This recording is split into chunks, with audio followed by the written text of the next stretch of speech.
mga idol, na naputay kalabasa mga idol oh. Last na ni nga kuan mga idol, last ng harvest. Sada ni siya kay gagmay kay ba kung ni magpalit sa taggagmay lang pwede ra ni kuan kay pinakadako niya ani kay 2 mga kilo pinakadako. Ang gagmay gini siya nga kalabasa na. Pero labo kay siya mga idol. O muna na siya nga harvest mga idol.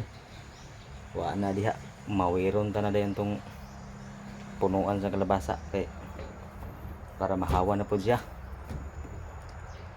O magpalit mo mga idol, comment lang mo mga idol, comment lang mo diya sa atong comment section. Gamay ra kay na tong kalabasa oh.